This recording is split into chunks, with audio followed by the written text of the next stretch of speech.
I don't know. We're question of the week. Going to the haters of all haters, the dean of hate you. Year. Jono, What are doing, my boys? did Brock Lesnar, John Cena live up to its potential for you? I don't know. I'm actually kind of upset that I rushed to go put on the show. You know what I mean? I could have taken like half hour. I really listen. I understand it. They building Lesnar up to make other people. I understand it. I understand why they're doing it. Cena's out the door. He's giving back to the company. But I think it's very well known how I feel about wrestlers over the age of 45. And don't get me wrong, Brock Lesnar's still in peak physical condition because that man is an absolute unit. I just wanted Cena's retirement tour to be a good old retirement tour. I don't want to watch the greatest hits where he's getting his ass beat by Brock Lesnar with 17 F5s, and it's just, I don't want to see kids crying in the crowd. You know what I mean? It's crazy. You know, I'm not gonna lie. I was watching this with some family. I was like, okay, we gotta hop on. We're gonna talk about it when we start the show. I was like, let's get all in a little bit. Skip the main event. I was like, let's go watch. And I probably should have watched the main event at all in. I probably would enjoy that a little bit more because I agree with you. It did not live up to its potential. And it sucks, man. Like, listen, running Lesnar Cena is running back the greatest hits. But Cena and Lesnar never really was a good matchup for Cena in the first place. He was always overpowered. I think he's only won like pinned him once. And it sucks, man, because most of the people he's had a great career feud with, they're no longer wrestling. H retired, pacemaker in his heart. Shawn Michaels, I don't want to see that man put on the boots ever again in his life. JBL Batista? Batista's no. Do you see how small Batista is now, bro? That's why. Honestly, John Cena could beat him up. Honestly, if they gave me squash one person, I would only want John Cena and Batista on two conditions. One is a 60-man Iron Man match, and two, I get to tape Nitram down to a computer chair, glue his eyes open, and make him watch the whole entire thing from bell to bell. That'd be my conditions for Cena versus Batista. I feel that 100%. Let us know in the chat how you felt about John Cena, Brock Lesnar. We're going to talk about it with the Zombie King and our special guest, but we're also going to talk about Stephanie McMahon getting announced she's going to be into the Hall of Fame. We're going to talk about Obafemi. We're going to talk about TK announcing certain new tag titles. But before we talk about anything else, let's get into our show.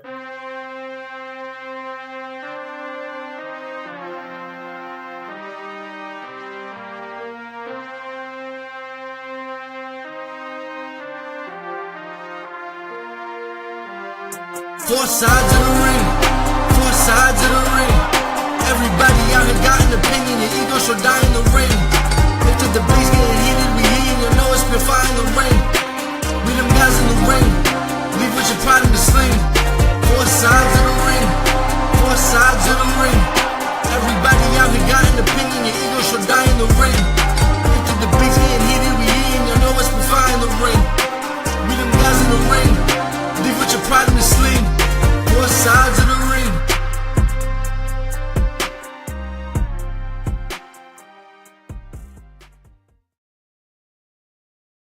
What is going on, Ringsiders? Your favorite faction is back. I am your host, the founder, Marcus Hernandez. I am alongside the Dean of Hate You, Chano, whoever you want him to be, is what he's going by now. Because he could be whoever you want him to be. Honestly, brother, because I got tired of taking other wrestlers' last names. I felt like I was a missus over here. You know what I mean? Mm-hmm. And nobody's cutting me. Hit my boy up. Tax season's coming. He's trying to go to Vegas. He's trying to go to Saudi. I'm not going to Saudi. Bro, did you see the ticket prices for 42, 41? I did not. Bro, it's like $1,800 for both nights, bro. It's crazy. TKO living up to what they said. Them prices going up. That's crazy. We're with the guy who comes up from underground, the one and only Mr. Zombie King. Yo, what's up, fellas? Chilling, bro. How are you? Chilling. Chilling. How's the mat been? Any bruises? Any titles? I got mine. Nah, no titles yet. It's okay. Chana's got his in the back. I bring up titles because if you know where this belt came from, if you know where Chano's belts came from, Zombie King might be getting a wedding belt. Oh yeah, definitely. Zombie King said, "No wedding rings. We're doing wedding belts. Got to walk around with this around your waist all day long." I'll do it. That'd be fire. That'd be a little kind of. That would be fire. Look at this guy right here. Okay with it. Listen, I told Zombie King if he wants, he can put me through a flaming table for his wedding. I'm still waiting on the confirmation. I'm willing to sign a waiver. Only if you'll take a frog. Only if you'll take a frog splash by our special guest here. It's the only way. Listen. If Ant will put me through a table, I'll take a frog splash from anybody. I will sign a waiver. Then we're taking a frog splash from Brendan the Guy. Oh, hold on. I'm sorry. I missed my cue. Because you got the big gold, so I had to match your energy with the big Eagles. So I just had to match. When I saw that big gold, I said, "Oh no, that's what we're doing." Okay, I got you. That's what it is. Let's see how long this will last. What's going on, Brendan? How you been, man? It's been a minute. Yes. I'm so happy to be one of the sides of the ring. You know, because everybody got their opinion. Your Eagle should die in the ring. 4 sides of the ring. All right. I love that part. Shout out to my boy T-Phase for the track. Oh, listen, every time I hear it, you know, so I just start bopping. And I'm telling you, every time guilty pleasure, sometimes I just go back and play the soundbite that what you call a sin. I'm like, yep, we just play it. Because I just like it. Bro, it's a banger. So so the guy who does the song is my boy T-Phase out of Staten Island, New York. And he's a rapper, right? And I fuck with him all the time. And I keep telling him this is his best song ever. And he only has the intro done. You know what I mean? He only has the intro done for me. He never finished it. But I keep fucking with him. Like, yeah, bro, this is your best song. He's the best song ever. Yeah, it is such a. We do have a really good intro song, and we have even an amazing show to match the song. Yes. I'm happy to have y'all back. I know you had to take a break for a little bit. Sometimes life happens. Kind of expressing myself. So my man's was upgrading. We got 2 new houses, 2 new brand houses, new jobs, brand new jobs, the wedding date, addition to the families. You know, adding one to the family. Let's go. They said, you know what? We just building our own. Y'all building your own. Just trying to live up in the shoes of our former Oos, Roman Reigns. You know what I mean? Tribal chief. So you got to catch up. I'm trying, bro. That's a lot, though. I'm not gonna lie. Yeah, that is a lot of kids. It's a lot. That's a lot. It's a lot. Even if I had his money, I don't even know if I would have that many kids. I think I'll be okay with my 2. Nah, bro. If you had his money, you would definitely have like 5 or 6. Because you had to keep that money coming. 5 maybe. Yeah. Not 4. I think 4 is a good number. 4 is a good number. Because what sides of the ring? There you go. There you go. I see what you're Four's doing. on the mind. I picked up what you was putting there. You know what I'm saying? Fellas, Zombie King, Brendan the Guy. I got Chano's thoughts on the starting match of WrestlePalooza in Indiana. John Cena, Brock Lesnar. Let me get your thoughts. Let's start with our guest, Brendan the Guy. More and more I think about it, WrestlePalooza wasn't for me. And when I say it wasn't for me, I'm a wrestling fan. So this was a commercial for WWE to be able to introduce it to mainstream people that might have been casual fans, to draw them in. What bigger name than a Brock Lesnar and a John Cena, 2 names that over the last 20 years has been synonymous with sports and entertainment.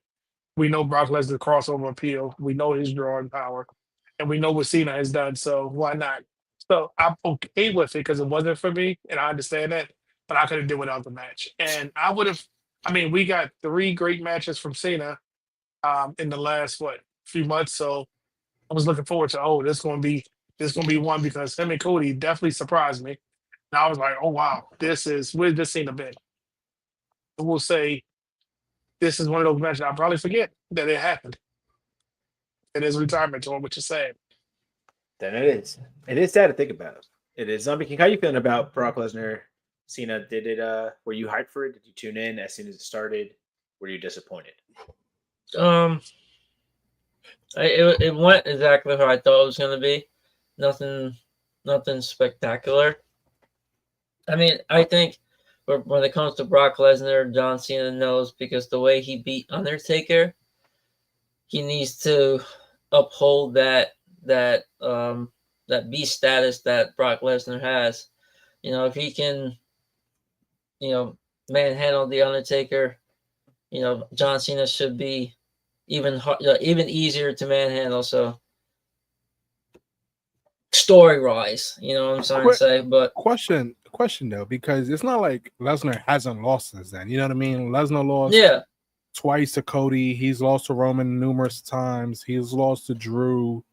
So it's not like he's been undefeated since then. You know what I mean? 100%. And especially, like, don't me wrong. Like I said, out of nowhere, Lesnar is a physical specimen. The man is in even better shape now than what he was 15 years ago. You know what I mean? Massive human being. Like, he should have been playing professional football. He should have been in the NFL. I don't know what happened. So I understand all of that aspects. You know what I mean? But why do that in a John Cena retirement tour? He doesn't. Like, if you want a Lesnar to squash anybody, it could have been anybody else. You know what I mean? 100%. It didn't need to be John Cena. Yeah, because this is the last couple months we have. It is part of John Cena's legacy, but so the first match of John Cena with Brock Lesnar, right? Pretty much got dominated. Why in his early stages of his career should that change? And I get that because I what I mean. I get it. Because if he couldn't beat him when he was almost, let's say, at his best, what's going to be different match wise when he's on the end of his retirement? If anything, he should have took 15-20 seconds. But here's also the counter your argument. Yes, Cena's an older man now, but so is Lesnar. Yeah, you know what I mean. I mean, they're both. You can't tell with Lesnar, honestly. The man is jacked. Exactly. I mean, but you know what I mean. Older, but the physique is definitely. I mean, I ain't calling Brock Lesnar no old man to his face. I mean, I would, and I'll take the assault charge just to say I got my ass beat by Brock Lesnar. That is an honor, sir. Booking like a Marks in the comments, he says, in my opinion, Brock Lesnar squashing John Cena was never the problem. The bigger issue was the subpar build and the fact that Lesnar left Cena alive to continue the retirement tour. Do you think this would have been his better as a last match for him? If Cena's last match was Lesnar Cena, and he just squashed him on the way out. He just gets squashed. He was like, all right, ended John Cena's career. That would have been fire. That would have been a banger. Thought you were going to win? I mean, if anything, this should have been John Cena's first match. And I like it as a last match because Cena didn't even address it. He immediately went on to programming for AJ Styles, which is fine. You know what I mean? Give us the hits. But bro, which tells you it was just for that moment. That tells you they said, look, we did it because we was on ESPN. We moved on. You know what I mean? Like, we don't even need to talk about it. Let's just keep going. You know what I mean? That's what WWE did. They said, we're already past it. You know what I mean? Like, that's the major thing. Think about it. It was like, okay, it made headlines and that's what we needed. It served its purpose. Yeah. No tickets. It did, but didn't. Yeah, it sold tickets. Do you guys have any plans to go on a WWE show anytime soon? I can't afford it. Can't afford it. Yeah. That's a real Raw and SmackDown are. I was trying to go in November. But Raw's actually out here, but Raw's actually here Monday. I just don't want to drive the 2 hours. How much are the tickets? Probably pay-per-view prices. I looked at them today. Bleachers, like up there, they were like $50. That's not bad. They're not bad. It's not too bad. Nah, it's not bad, but I'm not gonna lie. PNC, it's not the greatest arena. I wanted to go to Cena at MSG, but I can't justify those prices, man. 100%. I know Cena at MSG would be fun. I can't justify it. I wanna go. It'll be nice. It'll be nice if you go. It'd be like that. You know what I want? You know what I wanted to go to? If Cena's last match was in Boston, I would have driven up to Boston to go see his final match in Boston. Maybe. I would have done it. Depending. You can always drive down here to DC. I know how bad mortgage payment to see it. I know how bad DC is, so I'm not. You probably just had to pay a mortgage payment. I mean, fucking DC's quick the question. trenches. Quick question. Off top of the dome. Try not to think about it too much. Who do we think should be John Cena's last match? Kevin Owens. We're talking realistically, this dream match. Kevin Owens. I'm telling you. No, realistically, like who's available? Kevin, he's injured, but I don't know what his Is he next injured? is right injury. now. Is He injured? Yeah, Who has a neck injury and gets in the best shape of their life? Well, you got he's to getting in when shape you're back for in. post surgery. Zion Williamson. True. Maybe, I don't know. So what do you guys think? Me personally is either I don't know. With the news of Adam Copeland, it would like to be Edge, but realistically, AJ Styles. He's filming Percy Jackson. You want to see that right there? I mean, I saw that earlier. I said, "Oh, that to me, that's one of his greatest rivalries, other than Randy Orton." You know, Listen, I hear it.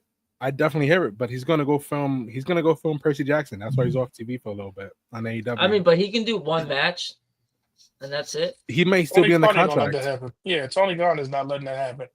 If H and the other Khan wasn't such an ass towards AEW and they would acknowledge AEW on air, I can see TK, because listen, everybody has a split opinion on TK. You either think he's the nicest man alive or he's the biggest piece of shit in the world. You know what I mean? Those are the two opinions about Tony Khan. Who does that remind you of? Just saying. Who like that? I can't tell you off the top. But I'm just saying, like, man, he said it reminds you of Vince because people had the same opinion about him, the nicest guy in the world, or the biggest, you know what? Yeah, but they already shit on AEW. They already shit on AEW on air. maybe You know what I mean? When Billy Gunn, he went to the retirement for the Hall of Fame. Yeah. And then it was like, yeah, we'll buy your pissant and company. You know what I mean? That's crazy. You know what I mean? You didn't need that kind of slander. I mean, but if you it's like, bro, we're not here for me, bro. We're not here to shit on AEW. I mean, I don't know. Yeah. If business wise, it might be a stretch, right? If he is doing the Percy Jackson movie, right? I will at least want him on my show right before he does the movie. So he's still on the contract for AEW. Yeah, bro, he's still on the contract. I thought he was out. He signed until next year, bro. He's not going anywhere. Like I said, if H and the other Con, I keep forgetting his name, Nick wasn't such big assholes to Tony, bro. They shit on TK every single chance they got. Mm-hmm. They always prop up his dad, but always shit on TK. We would probably get Cena, Kenny Omega in DC. We would get Cena and Daniel Bryan one last time. We would have got all of those. I'm not gonna hold you. Cena versus Kenny Omega would have been a beautiful match because Kenny would have carried. It would have been a sight to see. I mean, Abraham says Cena's last match is Dom Mysterio for the IC title, so he could be a Grand Slam champion. And Dom puts the beats on Cena.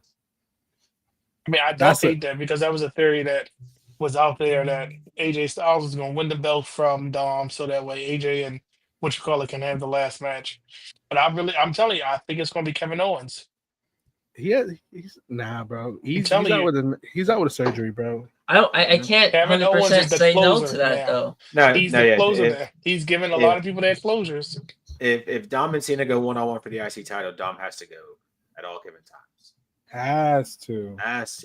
In the dirtiest way possible. You can't send John Cena home beating Dominic Mysterio. That'd be crazy. For the IC title? For the IC title, you're gonna send John Cena home with the IC title? He'll the last greatest champion in the world is gonna go home? Yeah, he's gonna go home. That title means a lot to those that get that Grand Slam. So then what do you do with the IC title then? Tournament? A tournament. Yeah, they do it all the time. So we get a new TKO IC title?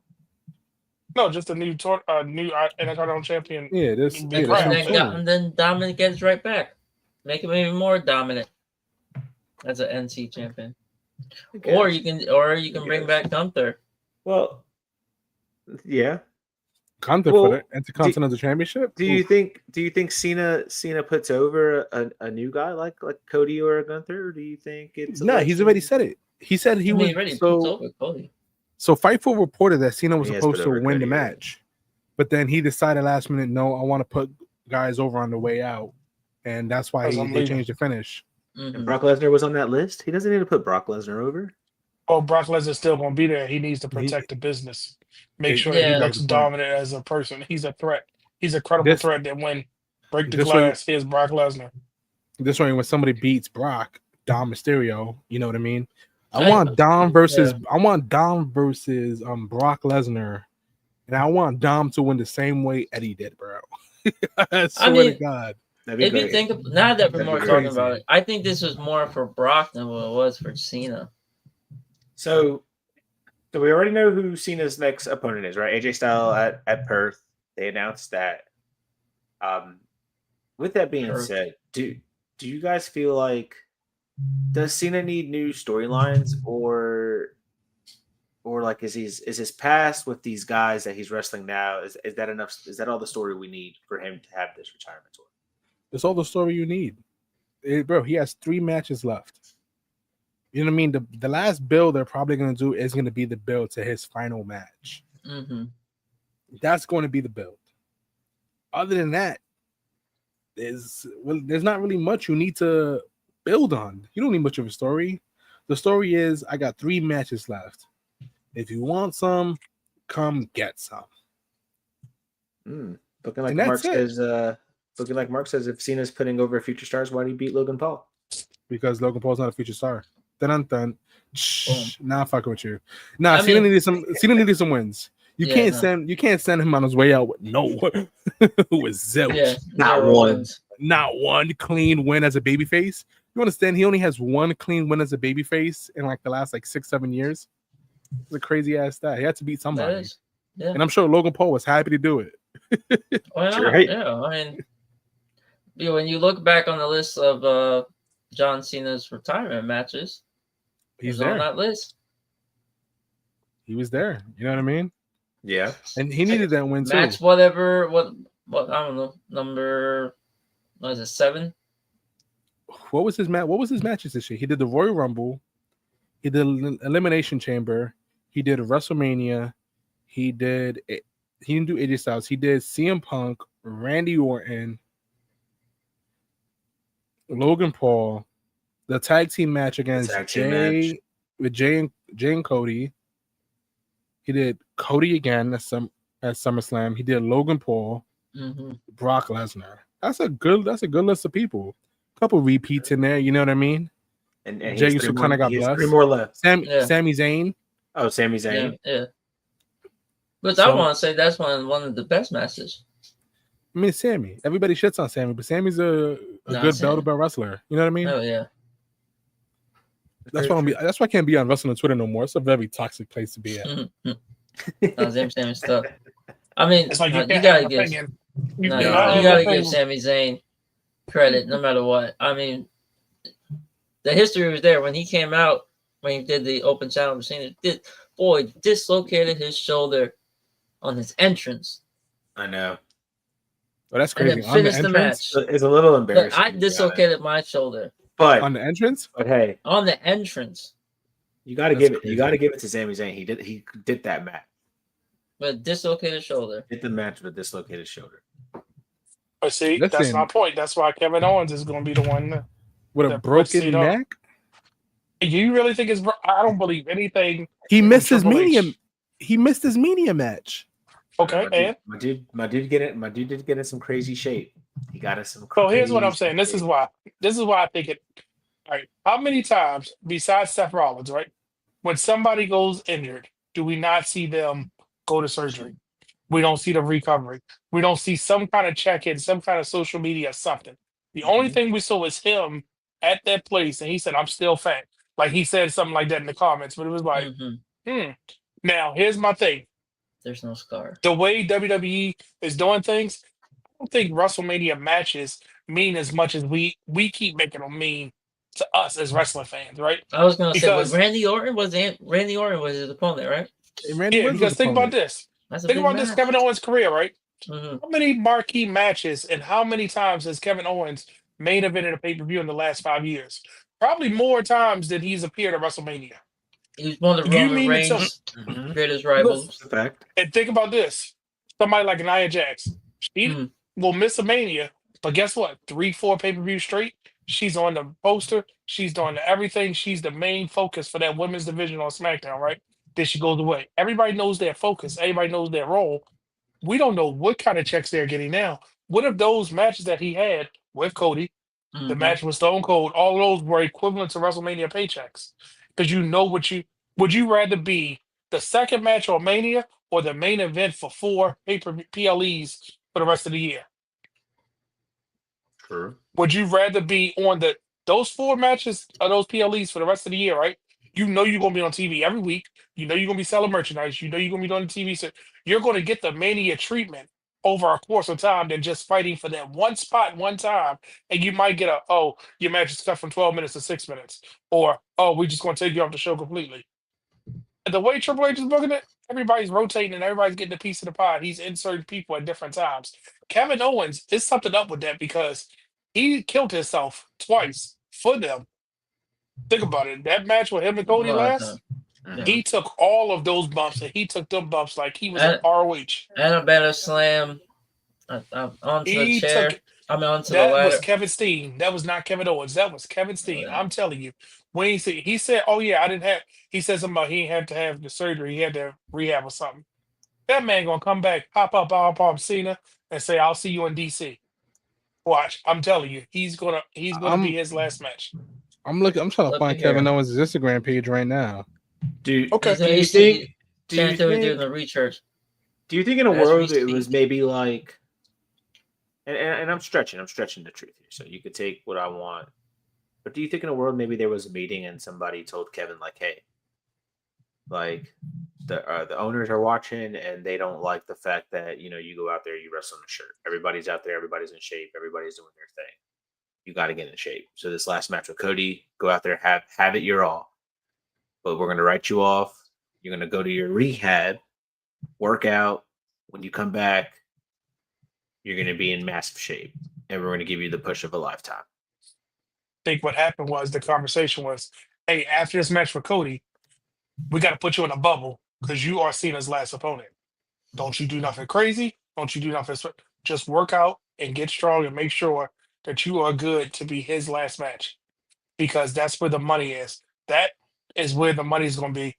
Whoever is John Cena's last opponent, we're going to talk about that person more than we talk about his retirement tour. I don't know, man.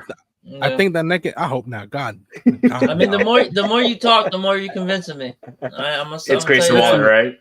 Grayson Waller. The man needed neck surgery. It's a severe surgery. You know what I mean? Did you see? All right, when Anthony did neck surgery, we knew about it, right? We saw it. We saw it, right?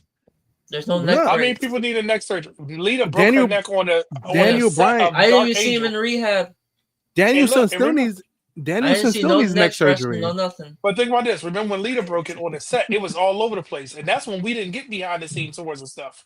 I'm talking about when they wasn't focused on that. Charlotte Flair, we saw her niece. We saw her going to get knee surgery. We saw the recovery. Becky Lynch, everybody that's got injured, we seen something. Bayley messed up her knee, and it was like, oh, I gotta have the surgery. I don't know if I'm gonna come back. Oh, I have this scar on my leg. Kevin Owens ain't said nothing. He did. He did nothing. One time he went. He did on SmackDown. At SmackDown, when he announced that he was like, it got out before I can announce it. I really wanted to tell you guys first, but I'm having neck surgery, and I don't know if I'm gonna come back. Did he have the surgery? Danielson hasn't had the surgery yet. But that would be a perfect setup for a comeback. I mean, it's a year recovery. And then John Cena could be like, Cena could just be like, you didn't even get hurt. John Cena's match. Because you are John Cena's last match. Who else in here that John Cena has left that he has history with in WWE? If AJ they said that, which caused the last two. If that was the or for Kevin Owens, Randy Orton at WrestleMania or John Cena's last match. Come on now, I was Stone Cold Steve Austin's last match. I main event at WrestleMania and won the tag titles, which was my dream. You know what I mean? To retire, damn, you're telling me to retire Stone Cold and to retire John Cena, two of the faces, two that carry the company for years. And you can trust him. Triple H trusts him so much to the point. This man was NXT champion. Triple H boy. And he was a Vince McMahon boy too, because Triple H sent him to the main roster to step on the United States title and hold up the NXT championship like that was more important than an actual title that had lineage, more than the NXT title. Yeah. I'm just saying, why can't you the story tells itself. So before we move on, Booking Like a Mark says, I think the fact that we know when Cena is retiring actually diminishes the retirement match itself. How can someone brag about retiring John Cena if the guy was going to be leaving anyway? And I don't think it's about bragging that you got to retire John Cena. I think it's bragging about the fact that John Cena trusts you to have that match. Bingo. Bingo. Edge is not around. Batista, Undertaker, Rock, Yeah. all these people that he could have. Kurt Angle. I mean, you name it. Nobody's. Who's really left? He not JBL, having no match. he's roaming the indie streets. That's a trivia question, bro. Clotheslining people. This is gonna be a trivia question in 10 years. Shinsuke ain't going to do it. I mean, him and Who's Shinsuke John had that. Cena's last Watch match? that match in Cleveland, Ohio. I was in Ohio at the time when he dropped Cena on his neck, and you could see Shinsuke was looking like, "Oh my god, did I just hurt him?" And you could see it was like, "No, I'm okay, I'm okay, I'm okay." And that was a heck of a match on SmackDown. Yeah. They ain't revisited that since, so there's no history there. Who really? And I know some of the people on the internet be like, "Oh my god, it needs to be Oba Femi or Trick." No, it doesn't. Oh, let it be the No. Miz. It doesn't need to be Yeah. the Miz. Yeah. The Miz. Now, That's gross. Obafemi is The Mi- somebody who I would like to see the watching- Miz get in there one time though. I Oh, don't Yeah, the like Miz I have a wouldn't. segment with him. I would like to see him and the Miz have a segment. But their rivalry really wasn't a rivalry. It was just a transitional period. would Oba retiring Brock Lesnar be too much of a rocket on his back? Yes. Obafemi retiring Brock Lesnar? I don't that be think- too much of a Nah. rocket on his back? I don't. Nah. Honestly, I think don't they're rocket. see Brock Lesnar having a retirement match. I don't think Brock Yeah. Lesnar will give that to anybody. We're gonna Brock- talk. Brock we're gonna, Lesnar's gonna go in the ring and be like, "I'm done. Thank you." we're gonna Bye. we're gonna talk. We're gonna talk about Oba. Let's move on to our segment. Who wins the main title first? Brennan, the guy. We started a new segment on our show where we talk about two wrestlers. Oh, I've seen it. And who wins? Who will be winning a main title?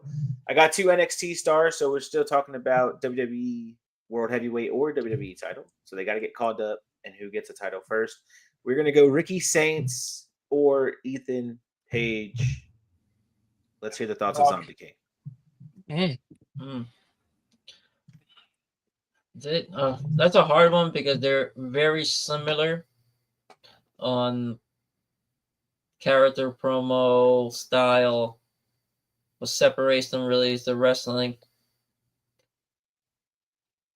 I think they're both good. They both can get a championship, but I'm gonna go with Ricky Saints.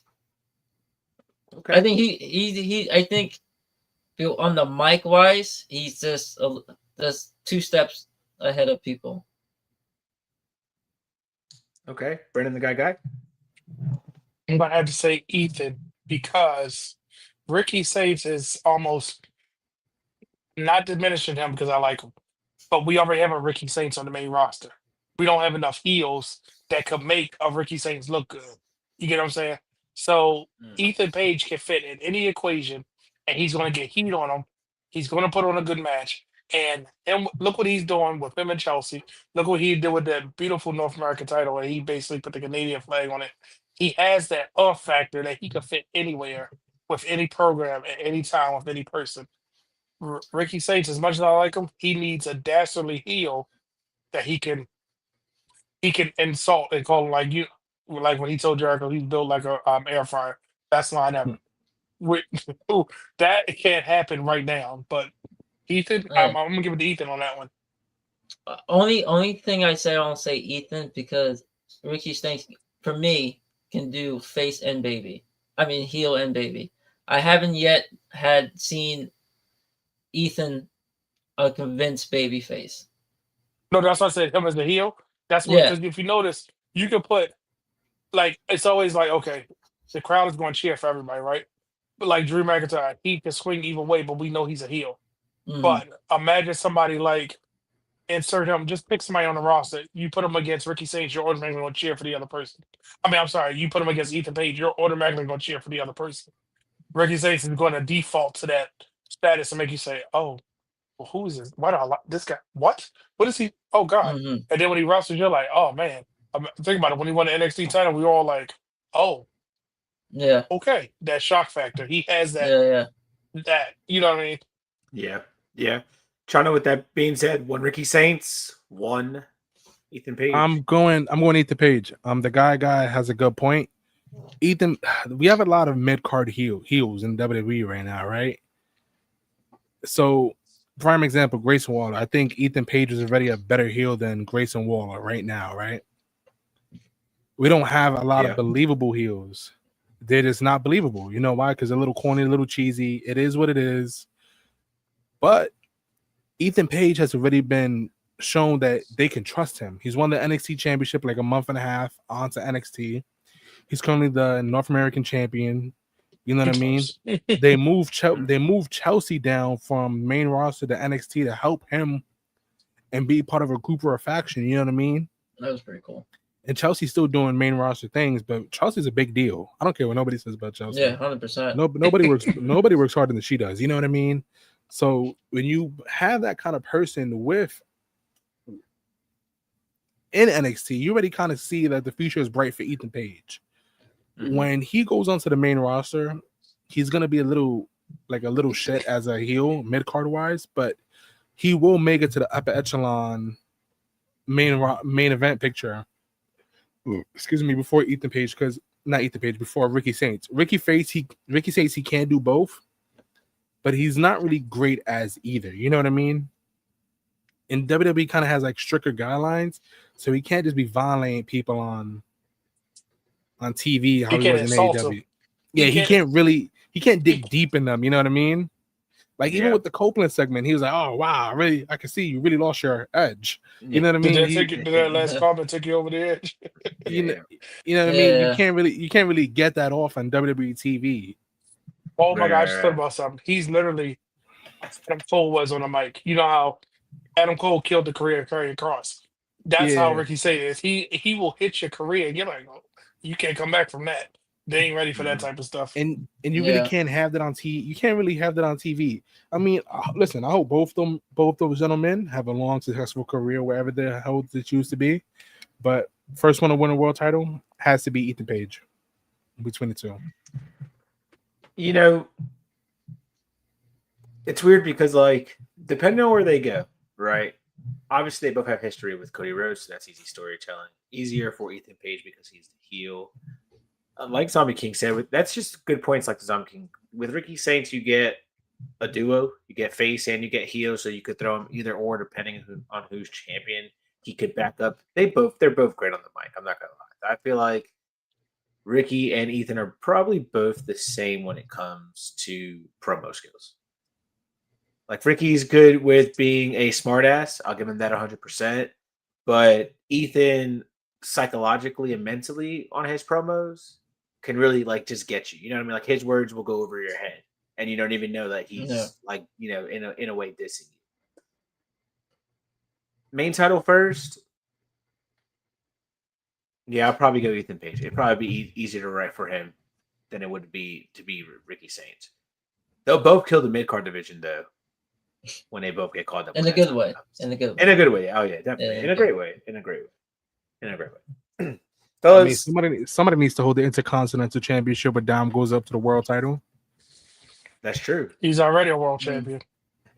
He needs to be a double world champion to two companies. Give him all of the gold. No, send him to Noah. Send him to Noah. Have him win the world title over there too. Oh. You talking about some hate? Ooh. Stephanie McMahon was announced that she would be going into the Hall of Fame. Now, before we talk about does she deserve to be in the Hall of Fame, because I'm interested in hearing the three of your thoughts. Mm-hmm. I want to talk about what makes a Hall of Famer in the sport of professional wrestling. Let's start with our guest, Brendan the Guy, from a fan's perspective. What makes a professional wrestler a Hall of Famer? When you talk about eras of wrestling or even periods of wrestling, does this person's name come up?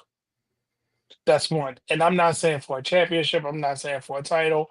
I'm not saying because they were there for. Does that name come up? Can that name hold a conversation? In that conversation, because we could talk about, okay, Ric Flair being a 17-time world champion, Roddy Piper being no-time world champion, right? But they come up in these conversations and you hold them in a regard of you can't talk wrestling without saying those people, right? So I say that to say Stephanie McMahon name comes up from pre-Attitude Era up until now. So I think she deserves it. But from a fan perspective, when because a pioneer, icon, trailblazer, whatever those terms that they use, as long as that person's name comes up in the conversation, they should be in the Hall of Fame. Now, do I think somebody like Snitsky, because he kicked a baby, needs to go in the Hall of Fame? Probably not, because that's a different conversation. But you know what I mean? Like, we all can sit here and tell a different Stephanie McMahon story. Just like we all can tell a different story about um, uh, the Hardy Boys, right? We know they're going in the Hall of Fame. Those are the reasons. You get what I'm saying? Like, that's Yeah. from a fan's perspective. Are they part of that conversation? Okay. I like what you said. Are they a part of the conversation of history? Do they get brought up when you talk history of wrestling? Chano, from another So- fan's perspective. All right, so I treat Wrestling Hall of Fame how I treat any other professional sports Hall of Fame. Can you tell the history of, in order to be in the Hall of Fame for me, can you tell the history of your sport or your company without this person?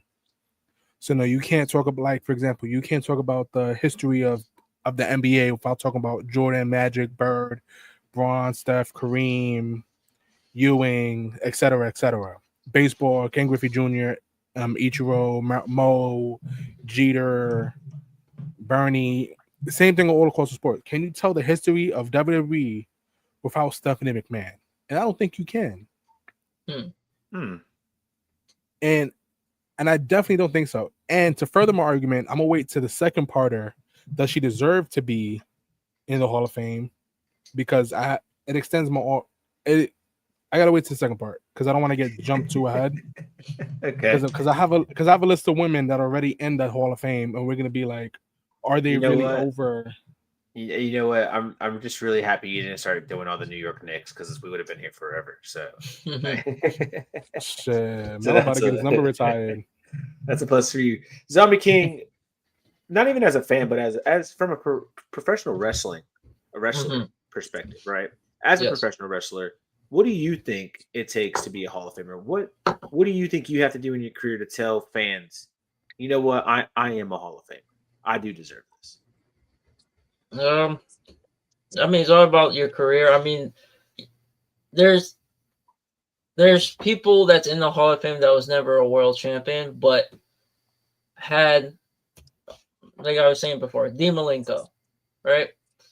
Not everyone knows who Dean Malenko is, but if you go back and you study like Rey Mysterio, Eddie Guerrero, those great matches are with Dean Malenko.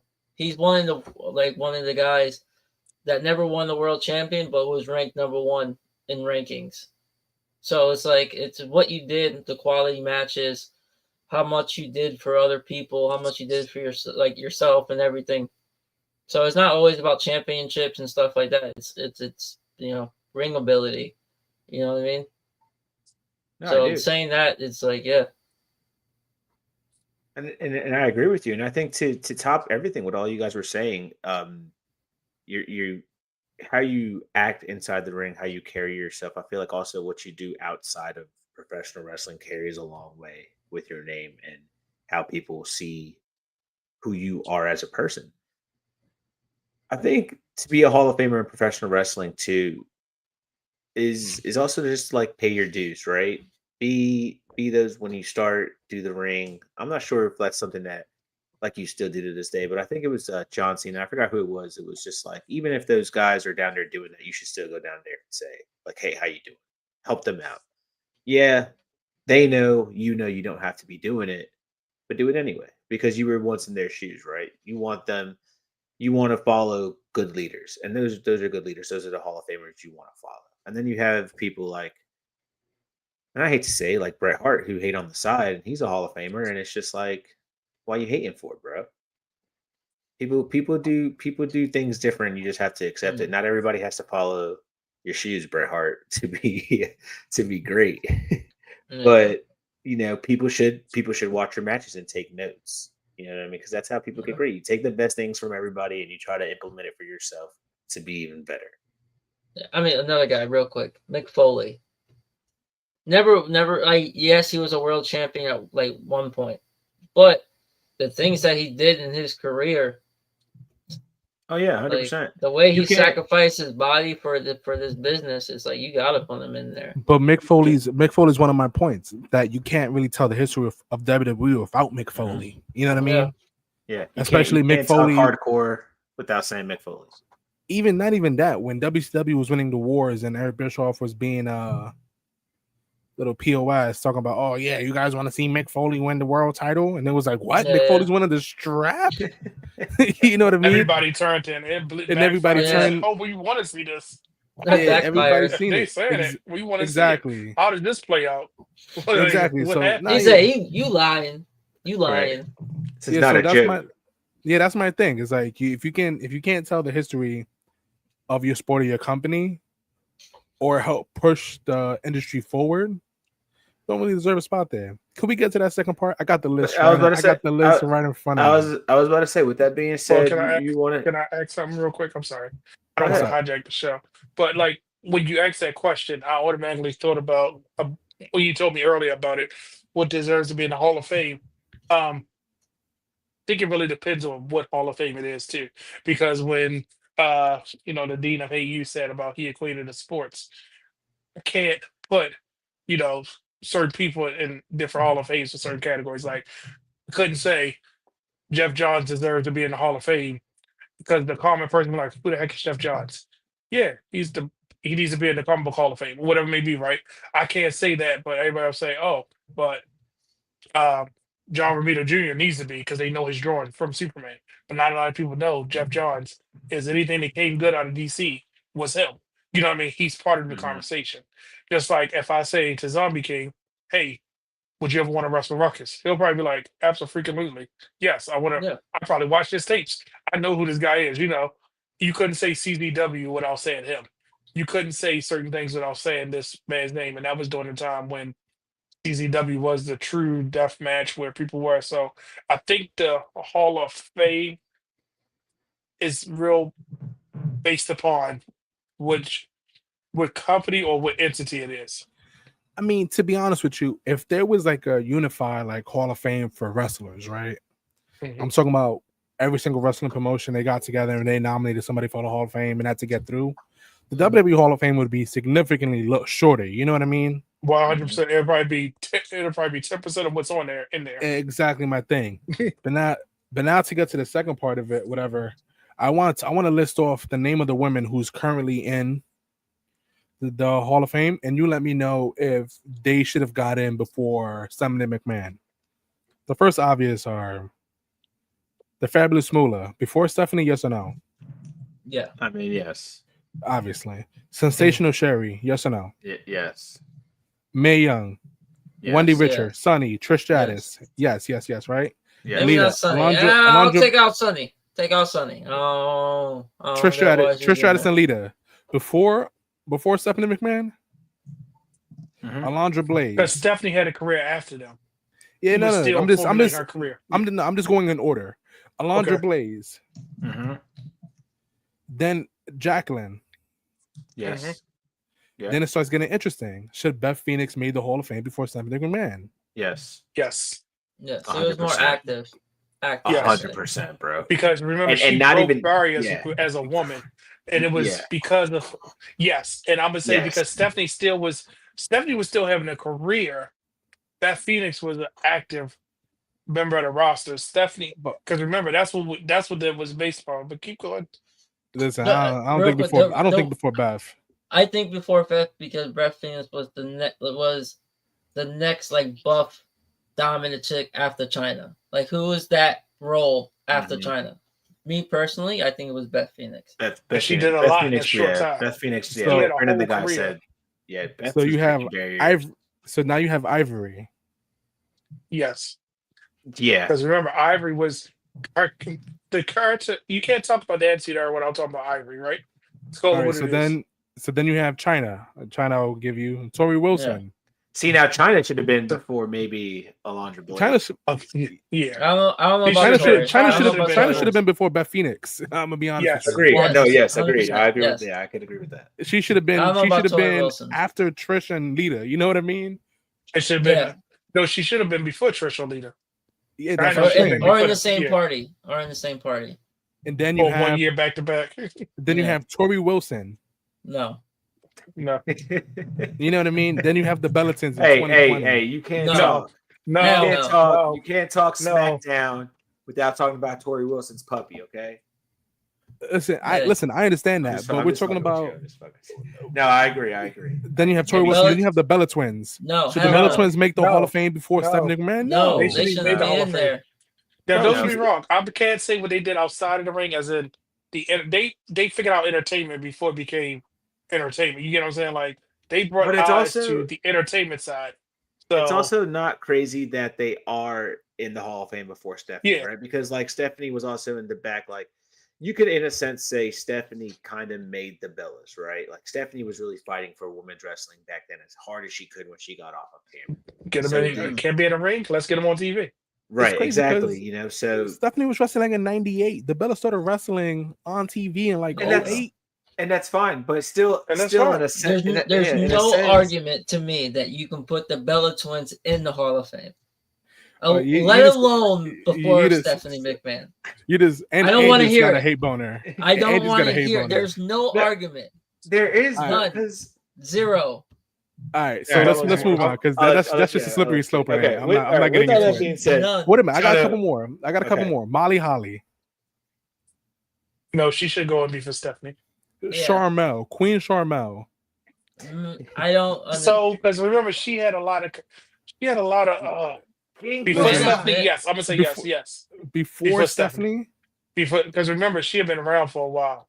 yeah, before but it Stephanie. wasn't for if it wasn't for It wasn't King for the Booker, wrestling. we wouldn't really. She's in there for a different reason. You know Yeah. what I'm saying? Like, she's more the Stacey entertainment Keebler, stuff. The WCW stuff got her in there. Stacey, Bull Nakano, Yes, absolutely. yes, Michelle absolutely. McCool. No. I still don't think Michelle should have been in the Hall of Fame, but She I should, bro. agree. I'm with you. Just- But I'm my sorry. point being, Stephanie should have been in the Hall of Fame Respectfully, before Undertaker. because if she's some in of these there, women. but if she's in there, Marie should be in it. If Michelle McCool is in the Hall of Fame, Marie should have been in there as well. Listen, Agreed. I'm standing No, with you, but But Alexa Fox in that mother. You put her too. But you still have yet to I'm not- put my wife Victoria in there. Victoria not deserves to gonna be in hold the you. Hall of Fame. when you put Michelle agree. McCool in the Hall of Fame, you open up a can of worms for a whole lot of other women in that era to get inducted. You know what I mean? And 'Cause it's not really Victoria a has re- not been in the Hall of Yeah, Fame. you got to put her tag partner. well, you got to give. Listen, you got to listen. Who You got to is give that WWE partner? some. You Layla. got to give them some credit. Yeah. They only induct one woman a year. You know what I mean? They'll get to Victoria in the next 15 years or so. You know what I mean? Yeah. Which is a So- shame because she is a Hall of Famer. Yeah. So with all that being said and everything we said after our discussion, Yes. does Stephanie McMahon deserve to be in the Hall of Fame? Yes. 100%. Yeah, of course, Agreed. 1000%. I mean, but real quick, if you think about it, all the best segments of the people that's in the Hall of Fame, like Undertaker, Stone Cold, The Rock, some of their best segments, Stephanie was in there. Some of them were memorable. Stephanie, when Stephanie was on the cross, wasn't the cross, and Undertaker was about to bring her up or be sacrificed or whatever. You know, some of the zingers they had back and forth with The Rock, Mhm. some of the singers and all that was Stone Cold. Stephanie was in there. Jericho, you know what I mean? They had a Yeah, whole she- thing. She was in some important segments, man. Stephanie. Listen, I'm surprised Stephanie wasn't inducted years ago. You know what I mean? But it looks like Yeah. nepotism when you induct your children into the Hall of Fame first. That So, is true. That is They true. waited to And waited she till somebody probably else would had kept the saying reins. no, and she probably didn't want to be for that reason and say, "Oh, I'm only in there because it's my family's Yeah, company." because my dad runs the company. Listen, Yeah, Yeah, my but you- grandfather. she It's did my stuff, grandfather's bro. company. You get what I'm saying? Like, it doesn't Yeah, it doesn't I'm not matter if she debating. did I'm stuff. not. Yeah, it doesn't. But you know, from the outside looking in, she Before probably was fighting for that for a long time not to be in it. mhm. I'm Could you pretty imagine sure her if name Vince- came up before. Could you imagine if Vince inducted himself? I wouldn't even be mad at the old dude, but he can't do it now. You know No, what I mean? before we move on to But- a quick break, quick question before the break. The Quake. The break is all right. So Stephanie's in there. Shane. I was No. just Down gonna the ask line. that. I was just about to ask Yeah. Down the Oh, line, man. yes. My bad. I didn't mean to cut that. you No, you're off. good. You're good. No, I was just about to ask. Yeah. Is it crazy that she's making it before Shane? No. Yeah. I see why. I understand why. Maybe not before, but because- should Shane be in the Hall of Fame? I feel Of course like Shane should be. fans. I feel like most fans would say yes because Shane probably sacrificed more in ring. Body wise, 100%. Yeah, body wise for WWE, but I still feel like Stephanie making it before Shane does make sense because, like I said, I feel like Stephanie was doing a lot behind stage for just women's wrestling in general. And Stephanie wasn't she the CEO at one time for that brief Yes. period of time? Yeah. You know what I She mean? was But running. not just playing. Look how much stuff she did before while she was an on-screen character. Look what she did because she was the chief. Something before she was CEO. Before they hired Nick Khan, wasn't she like the next chief to the highest? operator or Or something something like that. something she was, but she was something. It was- high Maybe up. the chief contact. It was or up there. Whatever. I will tell you what, She was though, up it's gonna there. be a hell of a speech because she does give a hell of a speech. Yeah. Yes. Let's take a quick break. We'll be right back.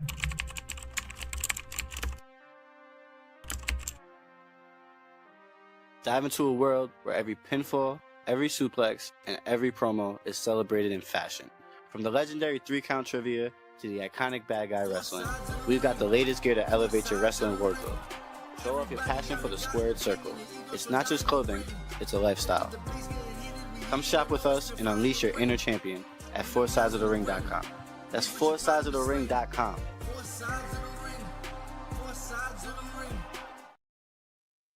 foursidesofthering.com, cop all of our newest merch.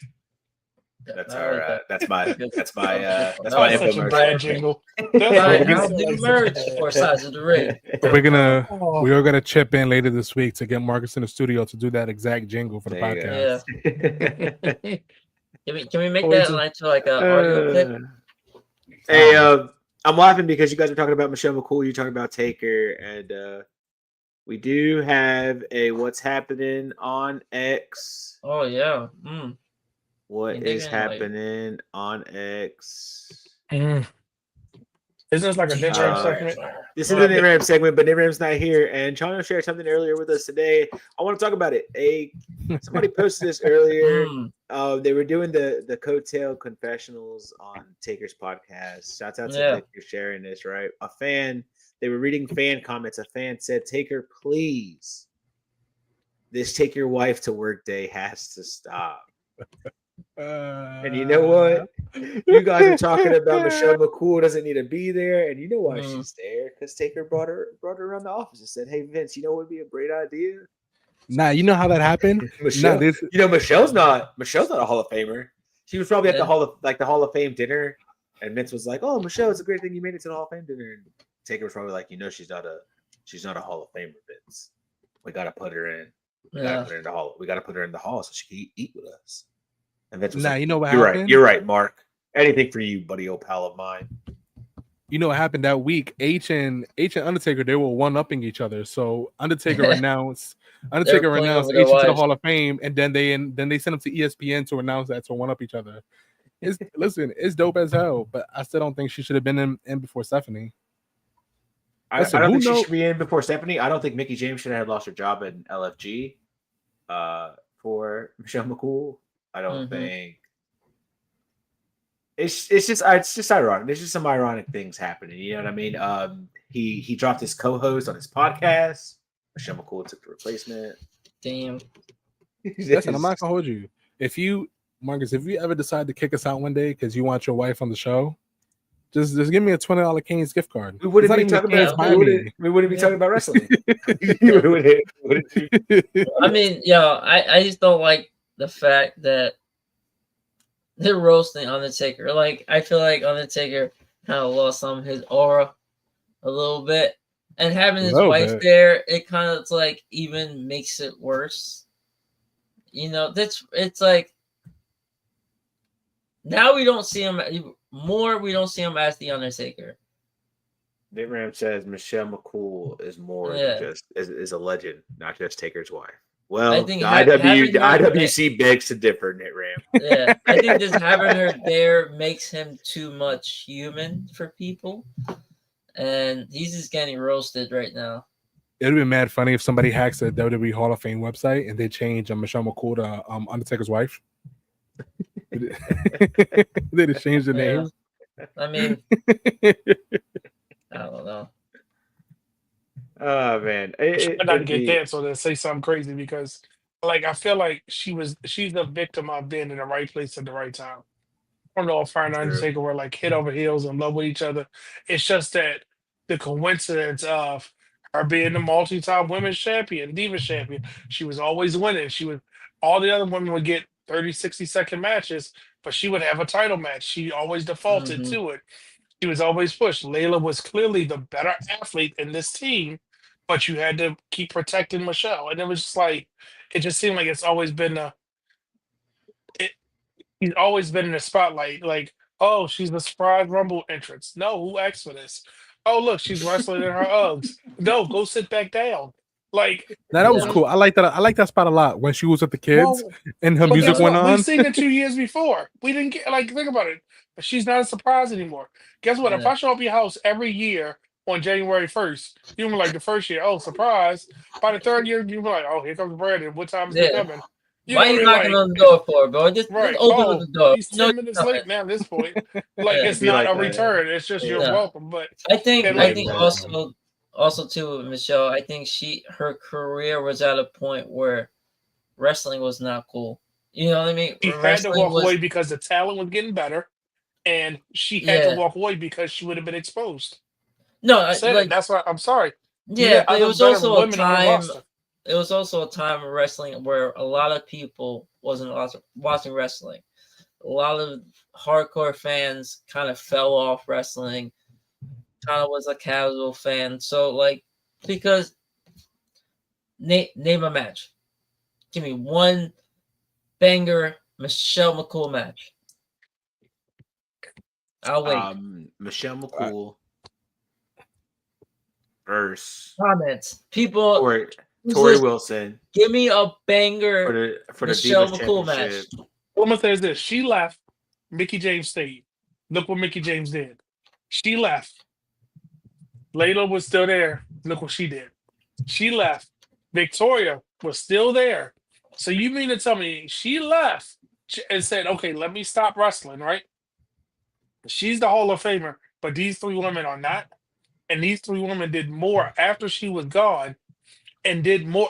Mickie James, pound for pound, helped put TNA Wrestling on the mat and bring the eyes to it, right? Hey, so did Victoria. They left the company. Maybe she had to leave so they could fly. You know what I mean? No, she had to leave because she was about to be. Look at Maurice. Jeez, had that I never knew you were so passionate about Michelle McCool's No, I'm passionate about wrestling. I love. All right. Yeah, but women's wrestling always. In that time frame with the Divas title, they did the best they could, but it was so many right spots that got overshadowed because we got a Michelle McCool. Beth Phoenix even had to be held back. Look at Caitlyn. AJ Lee finally was coming out. It was all these women coming. It was like, oh shoot, I better go. I better retire because you can't tell me you ain't see the writing on the wall. If she was to come back right now, I think the first one was Paige to really show that these girls ain't on the level. The evolution was coming. Yeah. Mickie James evolved to stick around. She evolved real quick because she was at that. Put it like this. You put Michelle McCool in any section of women's wrestling from that point on, she couldn't survive. You think Michelle McCool versus let's say Alexa Bliss would be a banger? But I bet you want to see Mickie James or Victoria or Layla against Alexa Bliss, wouldn't you? You put any woman on the roster with Michelle McCool, you probably don't want to see it. But I'm gonna keep saying it. I know I'm biased towards Victoria. You can say, but Victoria, Layla, and Mickie James were way better. Even when you go to Melina, Beth Phoenix, you keep naming all these other wrestlers around her. They weren't given that shot, and I hate to say it, because she was Undertaker's wife. She wasn't that much better. She wasn't. She really had, but she had a look. She had a look. That's what she had. Mickie James was shorter. that only Mark Victoria. Calloway liked. Victoria was a little thicker because in places that which color was it? She looked. She was the Barbie doll. Look, Layla was 100 times better looking, but they had to tone her down when she stood next to her. Go back and watch the Yep. segments. No. Layla did not look the same next to Michelle McCool that Layla did look by herself. I'm just saying, Was go back and watch it. was Gail Kim that era? Was she in the era? of Remember, Michelle she McCool? left. She had left. Mhm. Remember, She had because she was left. there right at the start, No, but I then mean, she went to without, TNA. if you take away her heat and all the bad drama that she has, all the burned bridges, is Gail Kim a Hall of Famer? Yes. Look what she, because remember, she sparked the Knockouts division, but she needed a Mickey James to help her. But she couldn't do it on her own. Her and Carl, Awesome Carl couldn't do it on their own. Because a lot I of agree those with you. indie women, they didn't have a chance to have their reps. Like we didn't have a performance center back then. You needed somebody that could work Yeah. and help get them over. Because think about it, when Victoria came, they put her right with the beautiful people to help get that going because it was all right, you got the sexy women in the ring. What are they really doing? Oh, now the eyes are on them because you got the sexy women that can talk and they can wrestle. I want to see the Knockouts division. So Alright. Gail Kim couldn't have did it on her own, but she kept every time they needed a revitalization, insert Gail Kim. Huh. She was like that John Cena. If you think about it, just you need somebody in the division. Then you Well, get the ODBs, you get the what you call it, Taylor then Wilde, you get all of them people. Yeah, but Then it's settled. that's also a slippery slope too, because are we talking about Hall of Fame? Are we talking about WWE Hall of Fame? look, all I know is Which one? Yeah. Chat on which one is it? Because all I know you brought it is up. we all agree that Mark Calloway has to stop bringing his wife to work. Absolutely. I'm not mad at it. Man. I would wish he wouldn't bring her to work every single day. No, even if you do, think about it, if you took your son to work every day for a month, right? The one day you don't bring him, everyone gonna say, "Well, where is he? What happened?" At this Let's point, say yeah. the second day, wait a minute, what's wrong with you? Why is he not? Because she's around when he's not around. You're like, oh well, where's Michelle? You left her. Oh Yeah, are we man. gonna Next probably thing you give know, her- we're gonna see like To be honest with you, they're getting a divorce. They're separated. I'm not gonna hold you. I She's would- taking half his money. I'm not gonna She's hold you. taking everything. Those early days of SmackDown, I wasn't really watching for in-ring matches. You know what I mean? I was a young man. Honestly, I didn't even know how old I was at the time, but I think I was He like was in our preteen or teens, teen. bro. No one was watching wrestling, man. I wasn't watching Kids. wrestling for the technical prowess. You know what I mean? A 3-star match was an absolute banger. You know what I mean? Mhm. It was off the walls. I was like, this is You said they did it. unbelievable. They jumped off the top rope. Oh, Yeah, Oh my bro. god, this Yeah, is yeah. nuts. You know what I mean? So like, and honestly, I don't really think much of women's wrestling back in the day because who does? Women, Mhm. they weren't treated like people back then. They were treated like meat, That and was now they're treated like bathroom. wrestlers. You know what I mean? Bathroom. But, I wish we can redo the women's era back in the 2000s to with the women who were back there with actual in-ring work and see what we can do with that. You know what I mean? See how they Yeah. will progress. See how they will progress. The Bellas wouldn't have been so bad if they had the Iconics to work with. Let's call it. Let's say that.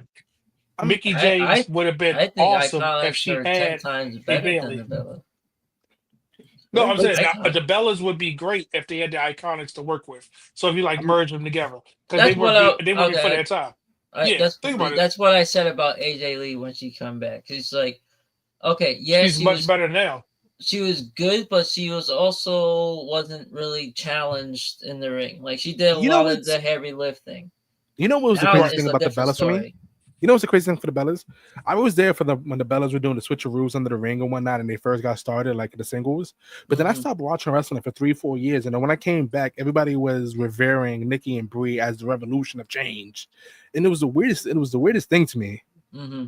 You know what I mean? Because I just like when I stopped watching wrestling, Charlotte Flair was like a year before she came in, and then when I She was came still in, doing cartwheels. yeah, Charlotte Flair was like 13-time world champion. Like, how much wrestling did I actually miss? Yeah. He was like, wait a minute, what is this? How did this escalated real quick?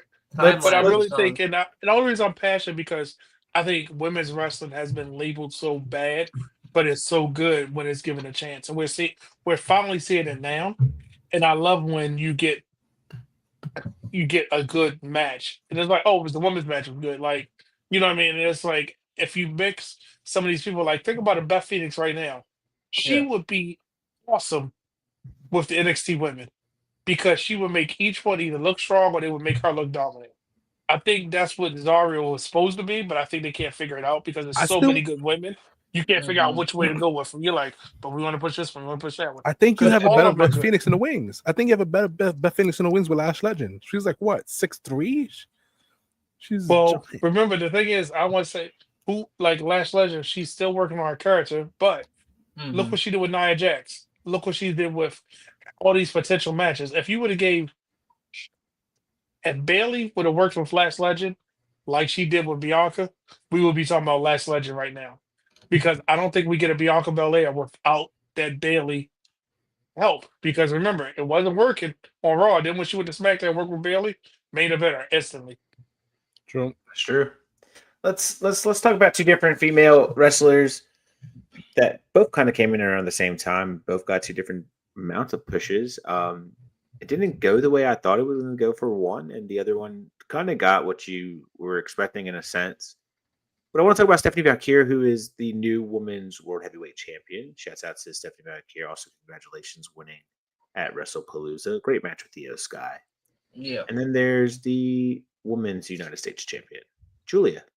And I really want to know, fellas, I want to know, what does Giulia lack that Stephanie Vaquer has? Because I feel like they brought in Giulia first. She was the big star. Everybody was hyped. We all know who Giulia was just from her indie scenes and knowing what she did out there in Japan. I was super excited that Giulia was going over NXT. We knew big things were going to happen. She did become an NXT Women's Champion out there. I just know she was ready. I mean, you could tell in ring she's ready for main roster. She's there, but she's not there the way Stephanie is, right? Then they kind of brought Stephanie in the same way. She became NXT champion. She was the NA champion. Now she is world champion. So what is it that Giulia is? What is Giulia lacking? Look at their first match. Stephanie's first match in the main roster was Io Sky. You know what I mean? Hmm. Julia's first match on the main roster was a tag team match with Roxanne Perez versus I think Io and Rhea. You know what I mean? It's a difference in they gave Stephanie main event women's immediately. They fed Giulia Zelina, and it's not anything against Zelina Vega. You know what I mean? Many blessings to her, but we're not gonna sit here and act like Zelina Vega has the best presentation. When it has a better presentation in WWE, she doesn't. You know what I mean? Io has been carefully protected ever since she won her first world championship. And they had a 50-50 match, her and Stephanie. If you have Giulia squashing Zelina, it doesn't do anything. The mid-card women's division is arguably the weakest part of the other division because there's no direction for it.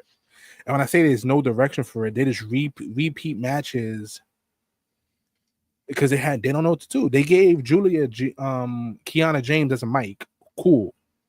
But you got to start actually giving her these matches. Give her Bailey. Give her... Well, Naomi's on the bench now. You could have given her Naomi, right? You could have given her Nia Jax. Give her a 50-50 match with one of your main women to show that she's actually a threat. But they haven't done it. And I think that Giulia's problem is, we all know Giulia's amazing in the ring, but she can't connect with the crowd because the crowd doesn't really care about the mid-card division. Cool, we beat Zelina Vega. Whoop-de-doo. I'm happy for you. You know what I mean? It's all about presentation. Her presentation isn't strong. Stephanie, you know what I mean? Look when Stephanie was in NXT. You had Booker T acting a fool, losing his mind, acting like that drunk, crazy uncle at the cookout. Yeah, you know what I mean? You didn't. Whenever Giulia did anything, there was Booker T was like, "Oh yeah, Giulia's just doing this move again." You know what I mean? There was a difference in things. Okay. I see what you're saying. Brandon, the guy, how you feeling about this? Do you think Giulia lacks anything towards stepping back here? Do you agree with Trina? Do you think it's just a creative thing? Y'all know our WrestleMania we went to, when she was in the crowd, I lost my mind. I said, "Oh, she's here in NXT," but she looked a little out of place, right? When she debuted, remember at the end of that pay-per-view when Roxanne was the champion and they had the smoke and everything, and it was just like, I hate that word aura. She had this aura around her, right? Stephanie, I honestly think she only got signed because Stephanie Vaquer is the reason we got Sasha Banks back. If it wasn't for her wrestling, I'm gonna call it Sasha Banks because she's back to being Sasha, not Mercedes. WWE was like, "Oh, get her. She's not in contract. Get her. Put her on the first show. Yep, she's good under the lights, right?" The problem that Giulia has, and it's my problem with NXT not being treated like the third brand. You hurry up and call people up to do nothing with them. I'm going to say this, and y'all probably going to agree with me. SmackDown's women's titles don't matter. They don't give them the time, the energy, and the effort they do. Because honestly, how many times did you forget that Tiffany was the WWE champion? I didn't forget that she's WWE champion. I'm She's surprised. I'm surprised she's still the she's champion. the only one I follow, to be honest. I know Giulia is But United you get what I'm States saying? Women's Championship, but like China said, Right, you know it, but you're like, you know who the Intercontinental title is, and you want to see the Intercontinental champion on Raw, and you know about the world title because it's been always treated like those are big deals. This yeah, U.S. title and the WWE Women's Championship really has never been treated like a big deal. So you gave Julia that, but yes, her strong suit is not on the mic. You give her a mouthpiece that's not strong on the mic either. right. All they need to do to fix her is give her the Penta treatment, as in interest that the what you call it go nuts for, right? Give her some kind of Shinsuke Nakamura entrance, like something the crowd can get behind. Let her go out there and give her matches that's going to be like, why can't she do a United States Open Challenge? He should have did that, and that's how you could have brought all the different women and showed her as a dominant champion. So when somebody beat her, it's like, holy crap! Look who just beat the woman who for 52 weeks had been defending this title in an Open Challenge match. You also have a good point because look at Becky as the Women's Intercontinental Champion. Don't get me wrong, she had Lyra Vaquer a couple matches, but she had Becky and she had Bailey in there at one point, and then she got mixed into AJ, and she's being presented as a bigger deal than whoever the Women's World Champion at the time was. Even when it was Naomi, and we love Naomi, you know what I mean? Yep. But you're right. SmackDown has no direction when it comes to the champions at all. The U.S. Championship has been a hot potato for the past couple months, and nobody seems to really care. Jacob Fatu hasn't been on TV, and nobody really seems. What, 3-4 weeks? It's just like, yeah, nobody seems to care. Cody Rhodes is the champion, is the main champion, and you don't really believe anybody has a reasonable chance at actually beating him. You know what I mean? SmackDown, nobody really cares what happens. If that SmackDown women's championship is kind of cursed, if you think about it, from Asuka to even we'll say Bianca because she had it for the 3 seconds. Io, because people don't remember Io's WWE Women's Championship run. They remember the world title run. You know what I mean? Like they seem to forget that she had that title for a while. Bailey got it, didn't do anything. Naomi got, I mean not Naomi, I'm sorry. Ooh, Nia Jax. Nia. I like Nia's reign. Nia's reign was cool. But what did she really do with it? Nothing. She had it. She had it and fought in the Crown Jewel match. Let's call it what it is. She was in the crown. She was the marquee. My point earlier for that Crown Jewel match. She was the marquee for King and Queen of the Ring. She served her purpose with that title, and then it was like pass it on. And I'm not saying Jade would have been the answer because I don't think Jade would have been the answer. It would have been even worse for her career because they're not. It's not a focus. When Cody isn't there, we should have been seeing Tiffany kick off the show or finish the show, or we should have seen Giulia. That's why I always say when the world champion is there, your second champion becomes most important. And let's be honest, if that was Bailey or Becky with that championship, she would have kicked off the show and she would have finished the show. That would have been you wouldn't even realize Cody was the champion because they would have been able to carry it because they would have put the focus on them. That's fair. Neither one of the women champions can actually fucking hold it down. Yeah, I'm actually surprised Tiffany's still champion. Giulia could go out there and have a 5-star match and nobody would care because they're like, why do I care about her? But in NXT, remember, everybody cared about her because they made her a big deal. That's true. Speaking about NXT, we had a little bit of invasion on Tuesday. We talked about if we were over the invasion. I'm just trying to see where it's all going. But what I really want to know is, does TNA have the star power right now to compete with NXT to make this invasion angle work? Zama King, what do you think?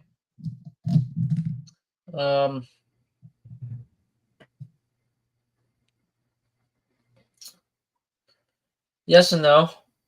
Yes, because some of your stars are ex WWE guys.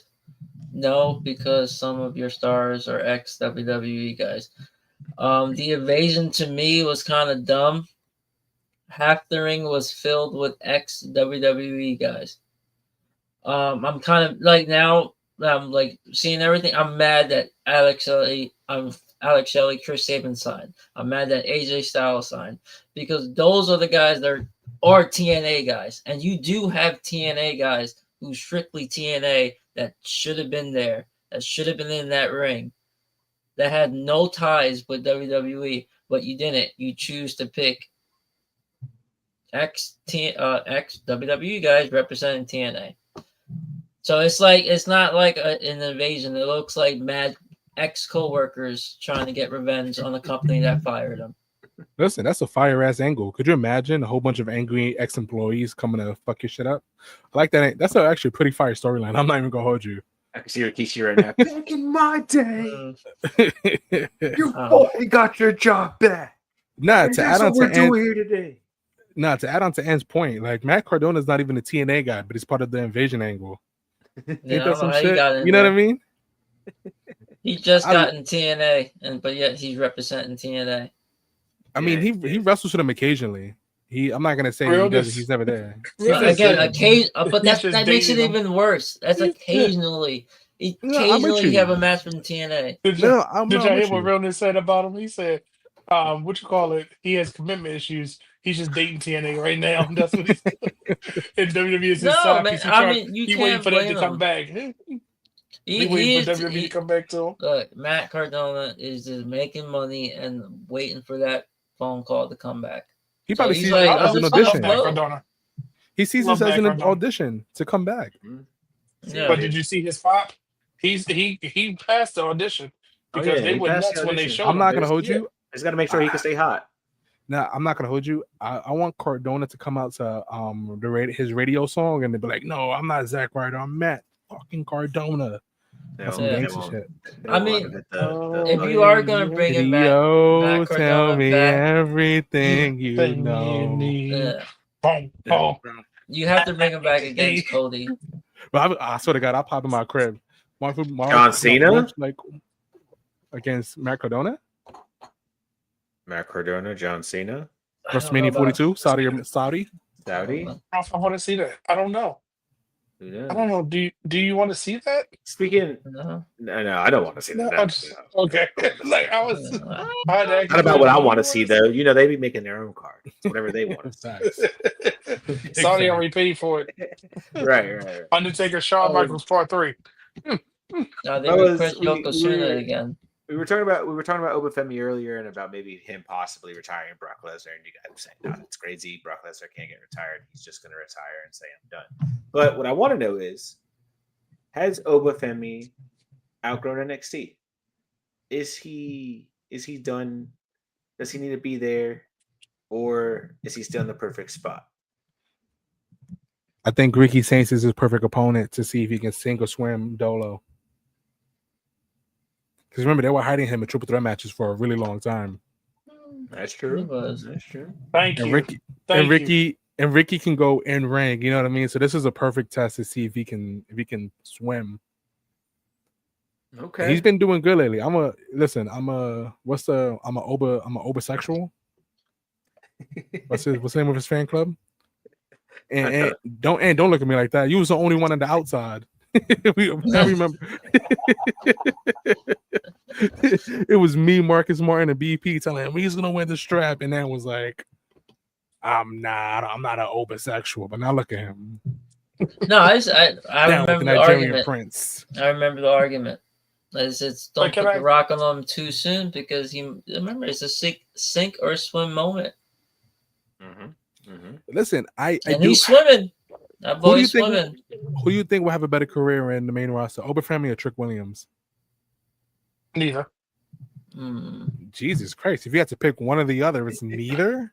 No, And I I'm would. gonna say why. Go That's ahead. like saying, all right, so here's my problem. NXT, nobody wants to admit it's the third brand, right? It's not developmental anymore. We got Evolve, we got everything else under the sun. LFG, there's your developmental. You have a third brand. That's like saying, oh, Why don't we call Cody from SmackDown to Raw? Why? He fits better on SmackDown. We've noticed that now, right? Who? Cody? With his No, role, yeah. he don't. Roman fits better on SmackDown. He don't. Steph fits better on Raw. You know what I mean? You know the reason why they don't. So basically, SmackDown is the train. NXT is developmental, right? SmackDown is like Super Saiyan developmental, and then when they feel like they're good enough, they send them to the A show, which is Raw. But then in return, they have to send. Their issue? But then they have to send their biggest superstar in a trade to SmackDown. That's how SmackDown has always been. That's why SmackDown had the Undertaker. Because if you took Undertaker away from SmackDown had absolutely nobody. Yeah, The Rock. Yes, because you need to have the biggest star needs to be on SmackDown because they take all the because all the other talent. Right. Bro, look at what Raw's main event scene was. It was Triple H, Shawn Michaels, John Cena, Ric Flair. Bro, Raw was stacked to the gills, and our main event on SmackDown was like Kurt Angle Jimmy versus Wayne Mr. Kennedy. Yes, bro. Perennial. Are we forgetting Eddie Guerrero's career? Yes, and Eddie. Eddie was on SmackDown most of his whole career. Yes, but yes, and I love Eddie. Yes, and Eddie's my GOAT, and Eddie is my GOAT. But Eddie was clearly a SmackDown guy. You know what I mean? They feel like that's my and made himself a superstar and made SmackDown hot. SmackDown was the wrestling show. It had all the best workers. But think about this. Everybody wants everybody from NXT to come to Raw SmackDown, right? Everybody keeps saying, oh, call him up. Let's just say this. I'm going to give you this example. Had Liv Morgan not got injured, where would Roxanne Perez be right now? It helped her a lot. SmackDown. Oh, yeah. You get my point? No, where would she be? She would have drowned on SmackDown. She'd be SmackDown. She would have drowned on either one. But here's the thing. Look at NXT, right? Let's look at it. When you keep pulling these people, and we did a whole show on Championship Culture about one-hit wonders, the NXT World Championship has so many one-hit wonders because as soon as they got it, bring them up to the top. Everybody don't need to come. Look what happened to Andrade. Andrade came back. He went to SmackDown. He should have went to NXT, just like Finn Balor. When he went to NXT, it was like a whole different career for him every time he's been back. Samoa Joe. What's wrong with him being in NXT? Trick Williams is in NXT, and he's the face of two companies. He is literally the face of NXT and TNA at the same time. He is literally the face of two companies. Now, put him on Raw. What's going to happen? I'll just tell you what's going to happen. Carmelo Hayes is going to happen. You get on there. Look at Carmelo Hayes. He was the face of NXT until Ilyanov said, okay, see you later. I know you're going. I got it. Ilyanov said, oh, I'm going to pass it on to you because I got to go to Raw. Remember, it was him and Ricochet, and then of course he got hurt. Ricochet left. He done. He was the whole face of NXT UK. They tried to put him into NXT, and they was like, "Well, put him here." Something's not sticking because leave him there. It's nothing wrong with them being there. Yes, they want to get more money. They want to get contracts. You don't think Trick Williams is getting paid main roster money to be the face of two brands? I don't know about main roster money, but he's getting paid good. Main roster money. He's getting paid upper echelon NXT money. You don't think that they are paying him main roster money in TNA? I think Trick Williams is, and I'm speaking as a regular person, I think Trick Williams is making $18 an hour when he really could be making $30 an hour doing two people's jobs. I mean, oh yeah, because he's doing two people's jobs. Yeah. Okay, you know what? To your point, I get. But I'm saying, like, for them to put that faith, and he's moving the needle in TNA, and still moving the needle in NXT. Think about it. When they ushered in the NXT on CW, they did it with Trick Williams because they knew their audience. They knew what him and Roxanne Perez were their face, right? That's true. That was the face of NXT when they moved to CW because they knew what their target audience was. What is the target audience for NXT? We got to get people excited to come to TNA. We got to get people excited. Trick Williams, that music hits, which is the worst music when you really listen to it. It's like, what is this? It's like it was an accident, but it's a happy accident. Yeah, it's just horns. Like, and then the boom, like the bass from a bad 1996 Chevy Civic. Yeah, the crowd makes it. That's what TNA needed.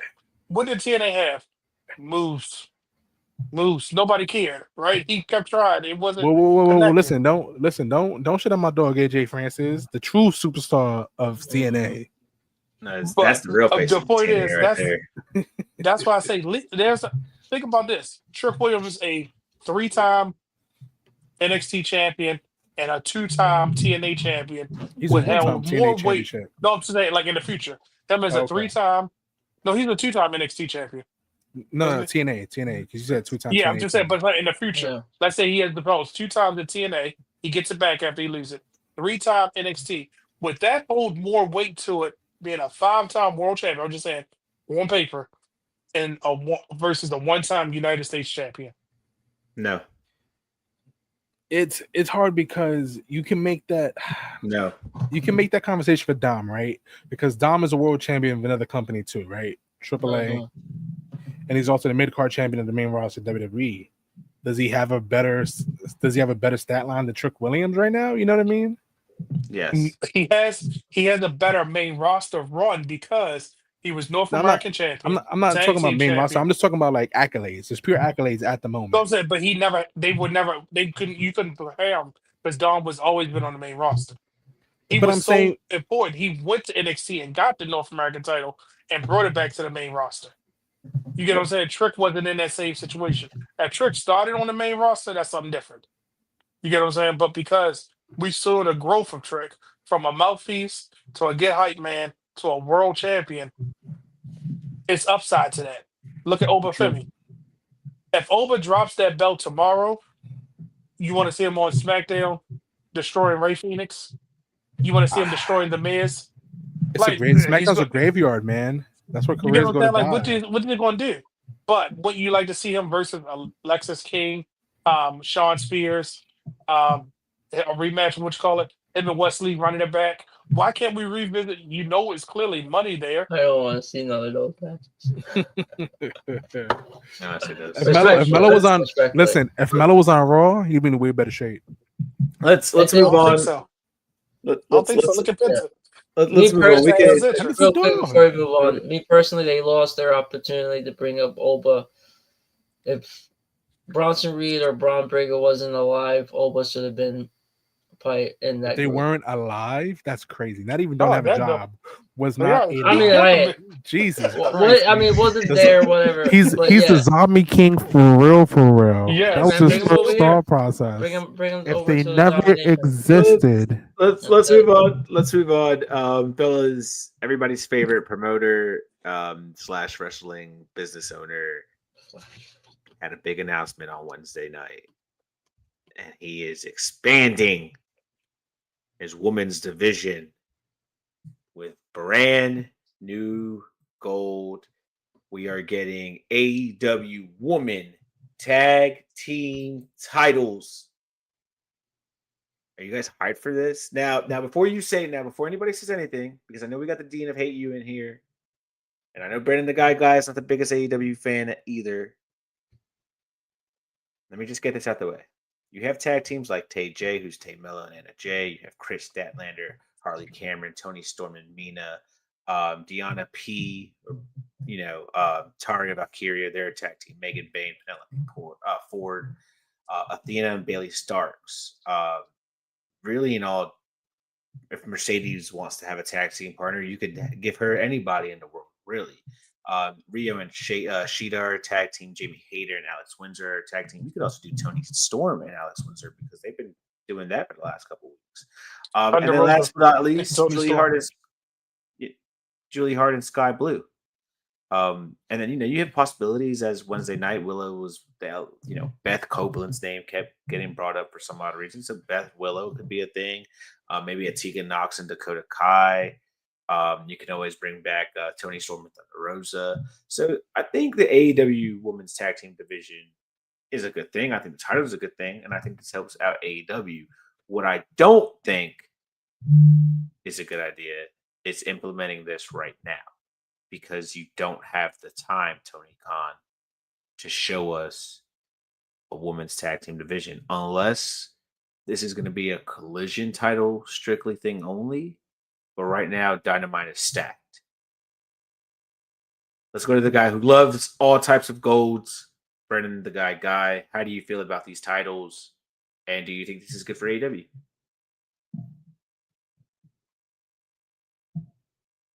The world can hear you muted. Oh, my fault. I'm sorry. Remember, I was the one that said WWE and AEW need to switch the belts. WWE would have been better with a mid card title. AEW would have been better with the tag belts. This is before WWE introduced the mid card titles. Always thought the AEW had the death in their roster because let's call it what it is. Nobody in AEW can be by themselves. They always paired everybody together, so why not do this? The only thing I have a problem with is the carbon copy of that because Tony Khan is worse to me when it comes to belts. They're going to get changed. Like you're going to give him a white strap or a red strap or something.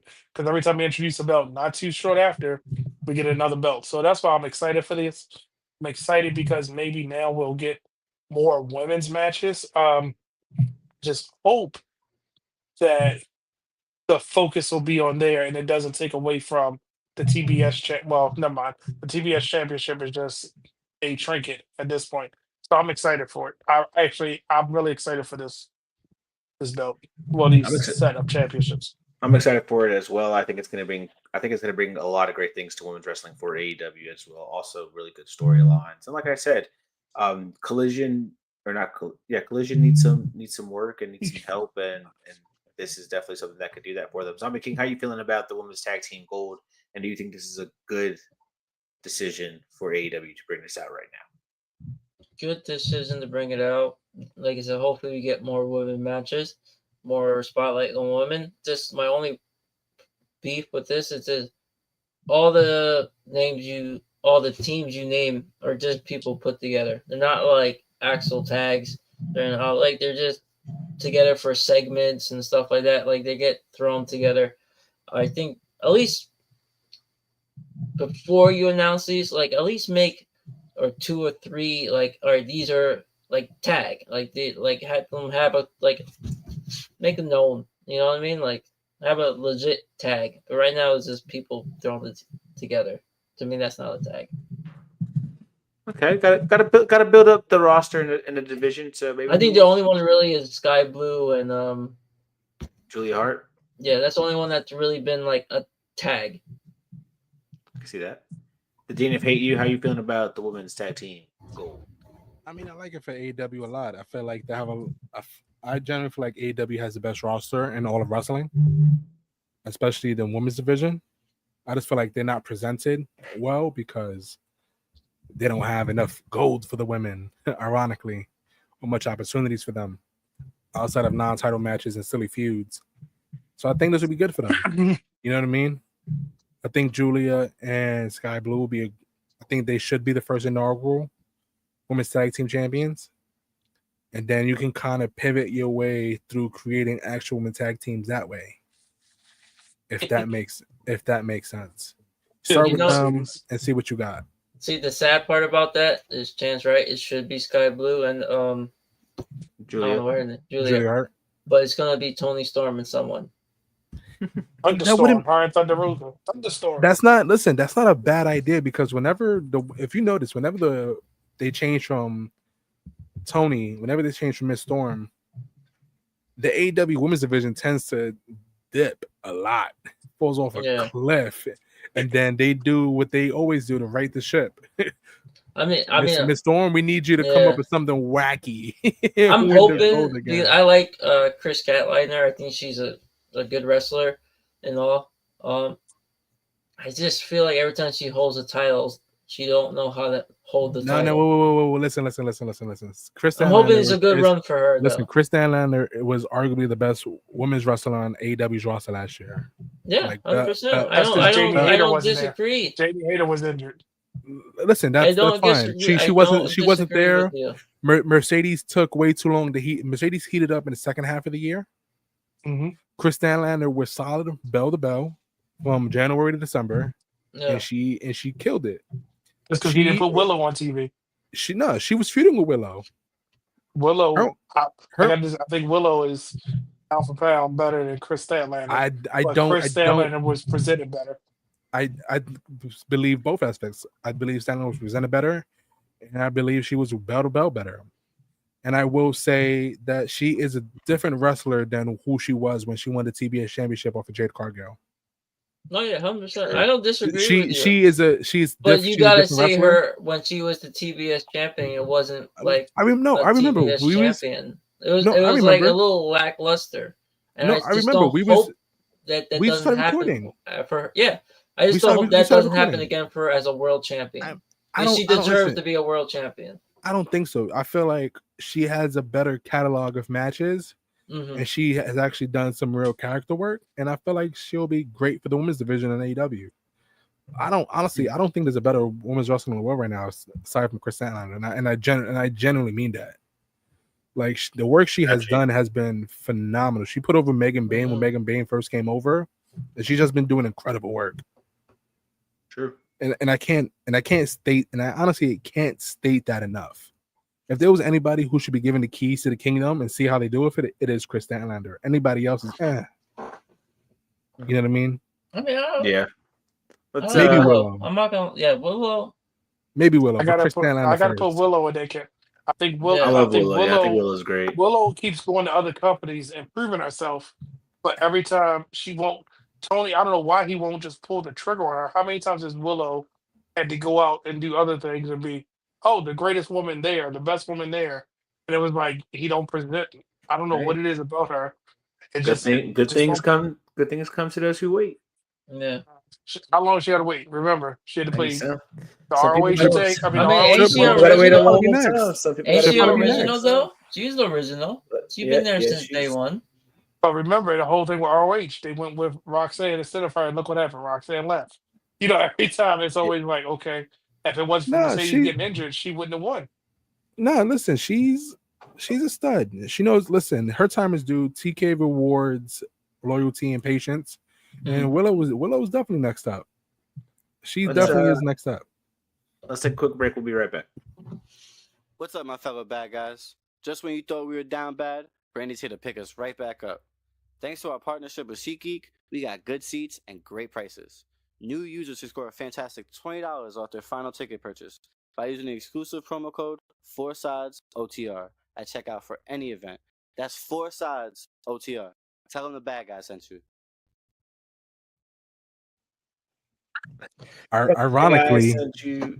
Ironically, when you go into a deli and you order a bacon, egg, and cheese and tell them the bad guy sent you, the cops get called. So yeah. The thing is, the bad guy sent you for SeatGeek. You can't say that at the bank either. Can I get $20? The bad guy sent me the button. They were like, hold on 1 second. Yeah. Right there. 1 second. I wanted to talk PWI top 500 list, but we can do that another night. Let's jump into our main event question of the week.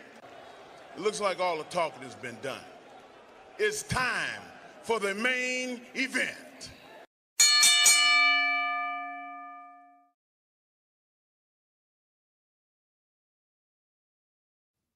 Imagine the answer to this question was no. Main event question, fellas. Has John Cena's legacy already secured his Hall of Fame spot? What if you did say no? What if it was no? Like, you're just you have to be a hater. Yeah, you need a strong argument. What argument is there? Listen, I'm not trying to say anything, but you would literally have to be somebody who just like stopped watching professional wrestling at like 90 and didn't watch it from after 90 to 2025, and then your favorite wrestler has to be Hulk Hogan. Your argument would have to be my Derek Jeter argument for why he's an overrated shortstop. No, but yeah, I mean, that would have to be my level of argument. I mean, it's John Cena, loyal to the company. Not even loyal to the company. 17-time world champion. You understand that? Yeah, 1.5 bajillion Make-A-Wish Foundation wishes. Great. Bro, the moment Ric Flair knew that John Cena was on his ass for the world title record, he was like, it's actually 24. It's 24 world champ. Like, shut up. I don't know what you guys are talking about. That's not my numbers. Those are not my count. Listen, Rick, nobody's counting the house show you lost the belt at. That's all I count was the big gold. I didn't count the other ones. Listen, Rick, big gold, NWA. Nobody's counting the fucking house show you lost your belt at and you won it back the next night. You know what I mean? Nobody fucking The counts that Dusty Rhodes. shit. Brendan, What do you think John Cena's legacy already secured his Hall of Fame spot? Yes, absolutely. Yes. I the last, like he said, what'd you say? The last 20 years, the last 25 years, you can't talk about wrestling without saying Cena. John Cena. Would it? Usually you get those people who are like, oh, this person should have just this Hall of Fame should have just been his. Do you think John Cena gets one that's like the Hall of Fame is just John Cena, nobody else? He should be inducted this year as the headliner. If Stephanie's the headliner, they're just I think he's like I it's could a say he nepo probably baby. needs to be a class by itself. Because anybody else in that Hall of Fame class, you're like, who else was there? You're like, it's gonna be hard to remember. It's gonna have to be like from he the needs to be the deep headliner. depth corner of something, the wrestler did. Like it's gonna have to be something wild and crazy. You're like, No, I think this one will be good. Him and Steph. Even Stephanie McMahon had a couple of segments with John Cena. John Cena got to smack Stephanie McMahon's ass. That's Hall of Fame right there. Yeah, I'm sure Triple H wants that on the big screen. On the big screen. Just watch this in HD 4K. Hit rewind about like 5 times. did you say 4K? Didn't he also call Stephanie McMahon some words that you shouldn't be calling women? I believe so. I mean, who hasn't? So. You know what I mean? Well, I seen the Chris Jericho video. He was like, "How old are you?"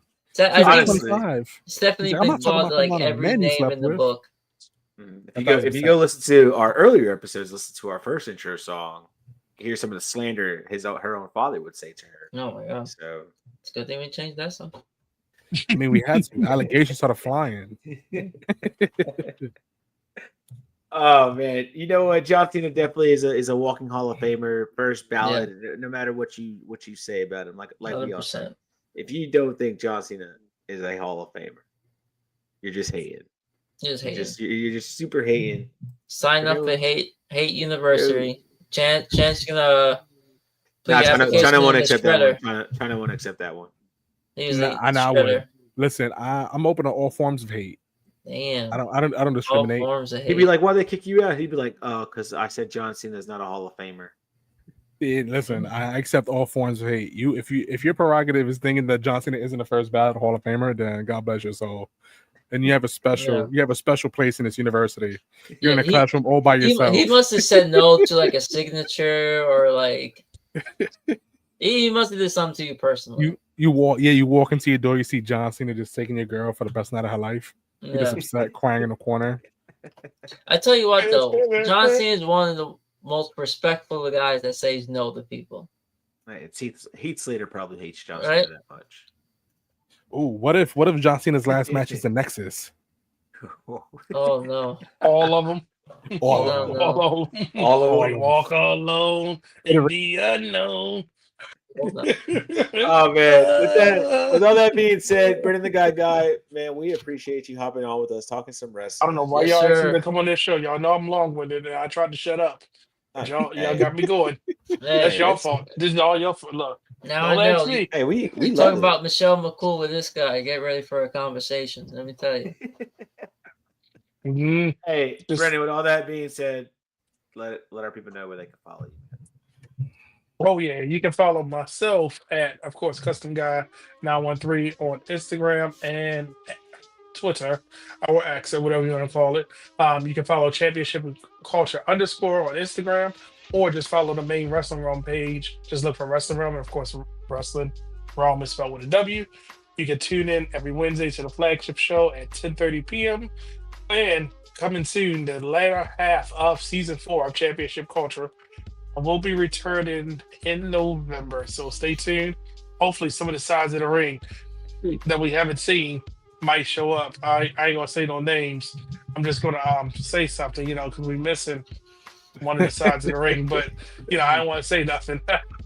So yeah, because every belt has a story. I'm just waiting. Maybe that's what he's waiting for. When he wins his championship, we'll get the exclusive first interview with him. So we got a lot of things cooking up right now. So yeah, follow us and you won't be disappointed. And where you wrestling this week, my boy? Tell the people where you wrestling. Saturday, you can catch me in Wallington, New Jersey. Saturday night lights. Got a 101 with Prince Habib. Should be a good one. And then Sunday, I'm doing a fair Rockaway, New Jersey at 1 o'clock. I'm going to post it on my Instagram. So if you're not following me, follow me. Zombie King. How do you spell it? Is it one eye or two eyes? Two eyes. Two So eyes. Zombie with two eyes, King with one eye, and he's Quick wrestling story. Saturday and Sunday. Follow him. The reason why I use two eyes because I'm a second generation wrestler. So that's a little thing for me. You know what? That's dope awesome. because I And just you thought you said- meant wrestlers have two eyes. You said who you wrestling? Prince Habib? Prince something. Prince Habib, Prince. I know he's a prince, but Well, I don't know if You don't know if he's Prince or where. you listen, Yeah. He Prince. said Prince going to take the 3 count. Yeah, you listen here, Yeah, Prince. Whatever your name is. whatever your name The is. words. There's a lot of Prince. You ain't the Prince, so I know that. Yeah, because you're going against the king. And in the words of another king, we coming for you. That was you could tell at that moment he said, "Oh, I just messed up." He looked really like, "Yep, I just messed up." He was like, oh shit. He definitely had instant regret, like, "I just messed up." Yep, I'll be fine. He saw his whole life flash in that moment. He said, I'm fired. Yep, pretty much. Listen, you can't find me nowhere, but you can find the Four Sides of the Ring at 4SIDESOTR on X. Instagram, it is 4 Sides of the Ring. I don't have an Instagram. I only have a MySpace. If you want to be added in my top 5, you got to find me first. Facts. Please let me sign in. Slide Hold me- on, I still slide know me- my login. Slide me $100 and I will show you where you can find them. But you can find me at the Founder MH. But most importantly, make sure you follow all of us on our social platforms. But follow Championship Culture. Brandon the Guy, Hugh has a third. They be killing it over there. Wrestling Realm as well with Brandon or with Brian H. Waters and The Realness. Follow Four Sides of the Ring podcast. Follow us on X, like Chano said, 4 Sides OTR. We will catch you guys next week. Always enjoy wrestling because it's the greatest sport on earth. Big Rams, nobody's favorite. We'll see y'all next week.